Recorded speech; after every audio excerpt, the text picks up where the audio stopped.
الأجانب يا أخوتي، الأجانب يدخلون في الإسلام والمسلمون يتركون الإسلام. ما هذه المصيبة؟ ما هذا الذي وصلنا إليه؟ على العموم أنت أكيد بتسأل نفسك هذا السؤال، هو ليه العرب أو المسلمين بلشوا بيتركوا الإسلام أفواجا، ما يدخلون في دين الله، أصبحوا يخرجون من دين الله أفواجا. وفي أجانب كمان بنشوف بيعتنقوا الإسلام، مثل هذاك المصارع الشهير ويلهام ولا فيلهام أوتو ولا هذاك إيش اسمه. أو على العموم هو بس اتشهر بس بالإسلام، بس يعني ما لا ضرر في ذلك، مهم مصارع. فليش؟ غالبا أنت بتسأل نفسك هذا السؤال، ليش؟ خليني أقول لك. السبب الرئيسي والمتداول والمعروف هو أنه إحنا كمسلمين اتولدنا مسلمين. إحنا الإسلام بنمارسه في حياتنا الشخصية، يعني بالصيام وكذا طوال حياتنا تربينا عليه. فإحنا بتكون عندنا معرفة أكثر من هذاك الأجنبي. يعني أنا بعرف العربية، أنا بعرف لغة القرآن، هو بيعرف لغة القرآن. أوكي، هو بيقرأ ممكن حافظ سورة بس بيحفظ بس الكلمات، ما بيعرف المعنى. وحتى لو عرف المعنى مش راح يقدر يعرف معنى كل الصور، مستحيل دي، ناهيك عن الأحاديث وإلى آخره. وصراحة حتى عدد المسلمين في تزايد سنويا، لكن هذا لا يدل على أن الأجانب هم اللي يعتنقون الإسلام ولهذا الإسلام عدده يزيد. لا لا لا، هذا يدل على تكاثر الناس، تكاثر المسلمين. فمصر على سبيل المثال، مصر من كم 20 سنة، قبل 20 سنة كان عددها 59 مليون، الآن معنا 100 مليون مصري. فعدد رهيب بس في 20 سنة. ففي احتمال يصير عدد المسلمين هم أكبر الإسلام يصير أكبر ديانة في العالم، لكن هذا لا يدل على صحة الإسلام. هذا يدل فقط على أن المسلمين يحبون حتى في ناس اتشهرت بسبب إسلامها، لأنها أعلنت الإسلام، مثل هذاك المصارع اللي ذكرناه بالأول. قبل ما يكون مسلم كان عنده 19 ألف متابع، بعد ما صار مسلم 130 ألف متابع على انستغرام.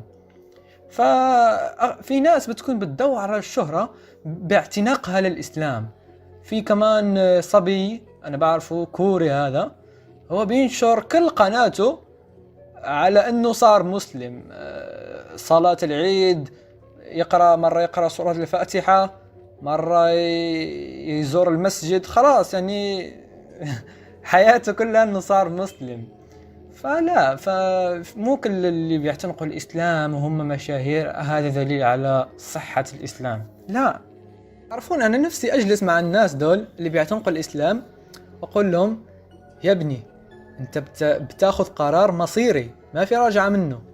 أنت لو دخلت في الإسلام ما في طلعة. هذا مثل المغربي عندنا بيقول دخول الحمام مش مثل خروجه. إذا خرجت من الإسلام بيطبقوا عليك حد ردة، بيقتلوك.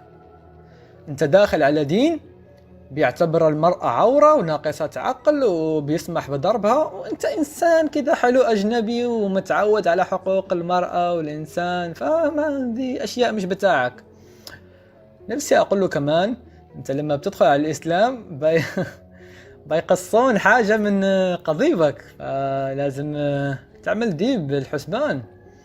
ففي أشياء كثيرة هذول الناس اللي بيعتنقوا الإسلام ما بيعرفوها لأنهم ما بيعرفوا عربي. حتى لو بحثوا في الإسلام وكذا فراح يحصلوا بس هذاك الإسلام السطحي، ما راح يتعمقوا في الدين كثير ويتعمقوا في الشريعة وفي الأحاديث وتفاسير وكل شيء عشان يعرفوا هذا الدين على حقيقته.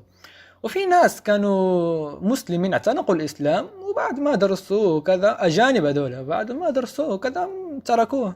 My name is Brother Ismail. I've been a Muslim for 16 years. But in the past few years, I have been bothered by some reoccurring issues which have forced me to question my Islamic faith.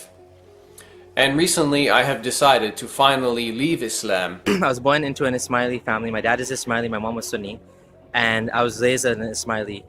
And around the age of maybe 18 or so in high school, I found Islam. Some of my friends invited me to read the Quran, and I started reading it. And eventually I took a deep dive into Islam. I started following it with all my heart and mind. When I started working, I would avoid jobs that were involved with riba, anything to do with the bank. I wouldn't work for any banks whatsoever. I wouldn't work in the media industry like television or music. Personally, I wouldn't listen to music. I wouldn't let my kids listen to music.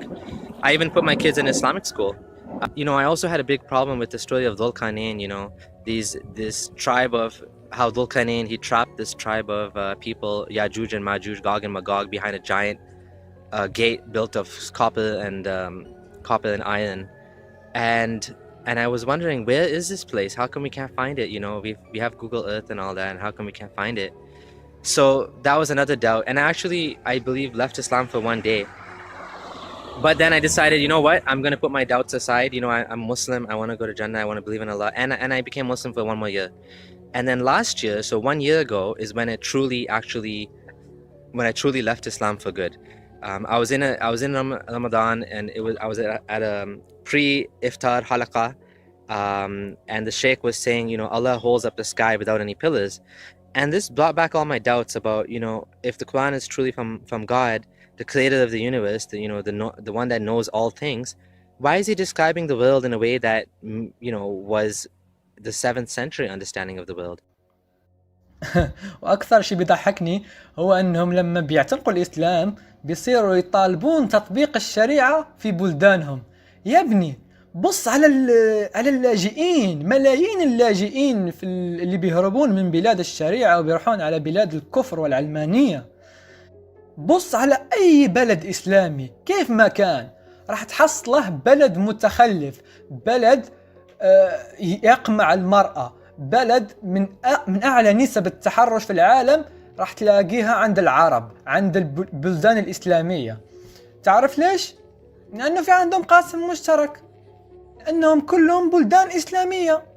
حتى تونس اللي كنا بنضرب فيها المثل أنه من أحسن البلدان اللي أصبحت متقدمة منفتحة، مؤخرا اعتقلت شابة لمجرد أنها شاركت صورة. الصورة هي تحدي للمسلمين، لأنه دائما بيطلبون آتوا بصورة من مثله، آتوا بصورة من مثله.